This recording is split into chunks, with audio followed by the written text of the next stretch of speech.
300 Blackout is probably the coolest and most fun caliber there is in the AR.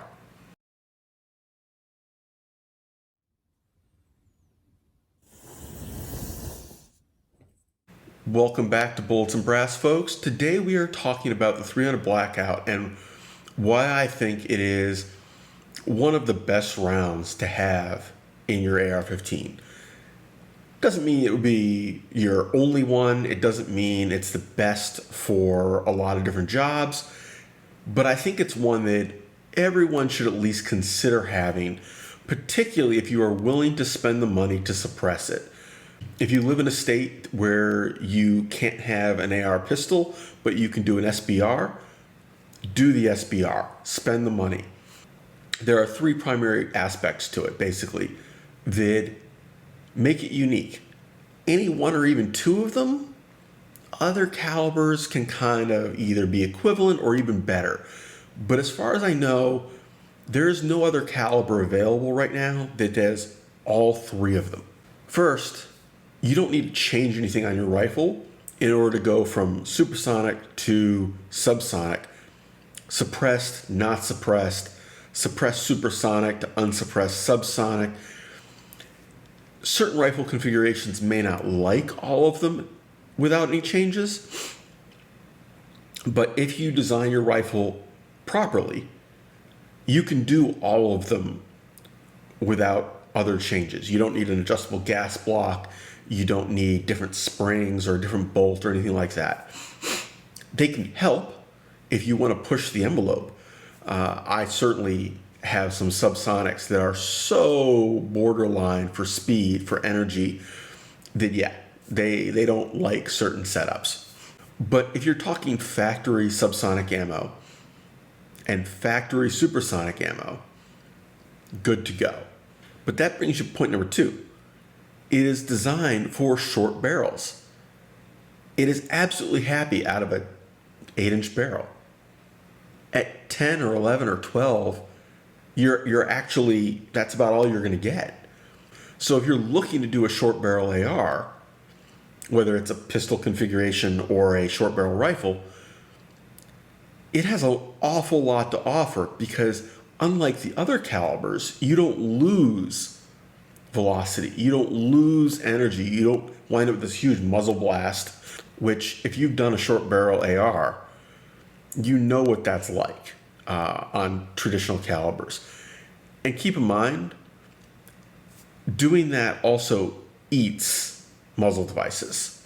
If you suppress a, say, 10-inch or 12-inch AR in 5.56, most suppressors are going to be unhappy with you. They may work for a while, but most manufacturers won't warranty it.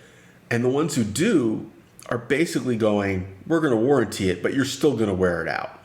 The few exceptions that are out there are extremely expensive due to the materials they have to use and tend to not be the lightest options, just because they have to build them tougher.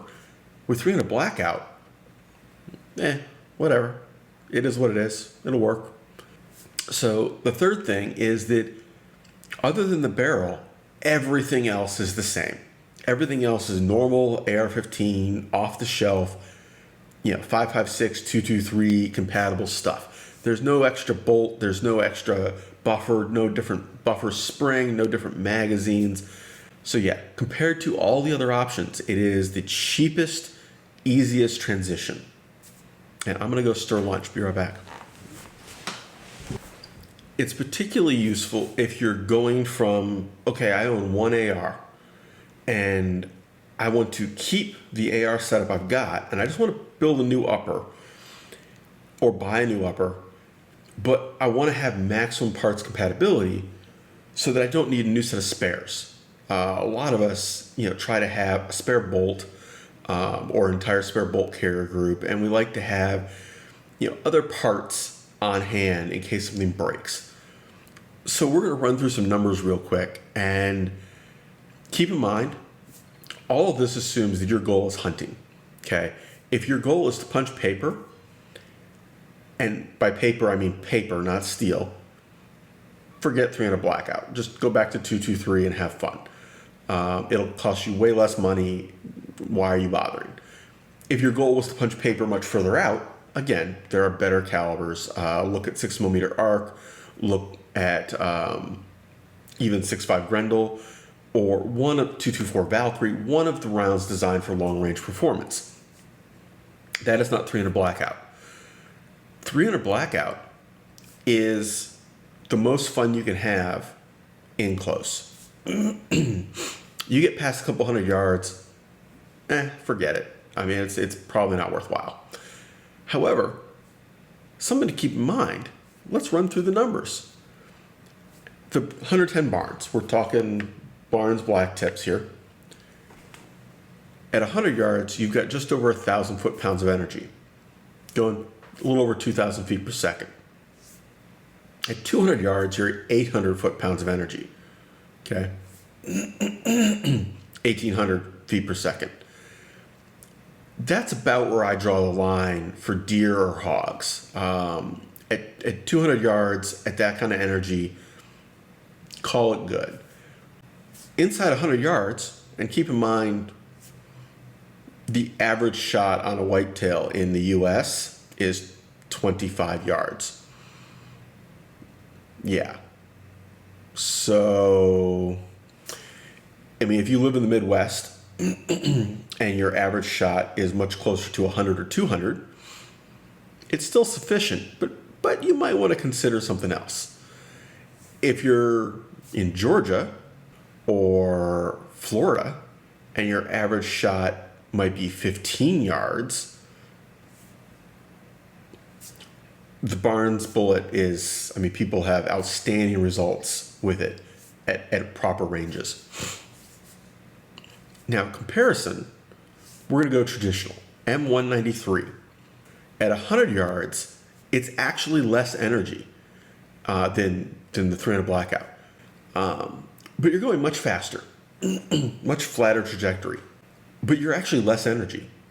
And if you're familiar with the Elmer Keith theory of stopping power, all else being equal, the larger diameter, heavier bullet has much more stopping power than a smaller diameter bullet going faster.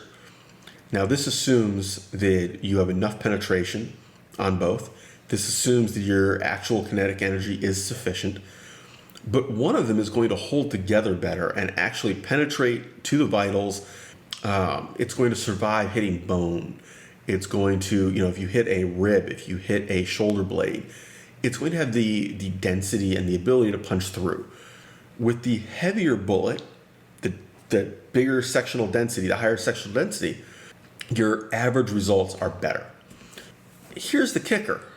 All of those assume at least a 16-inch barrel.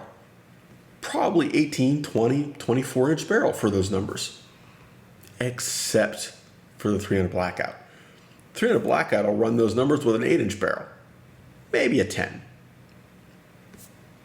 If you're going to do a short barrel system and you're going to take it hunting, or you're looking at it as a self-defense tool, which one do you want? The one that gives up 30% of its available power because you did it in a short barrel? Or the one that is still at 100%?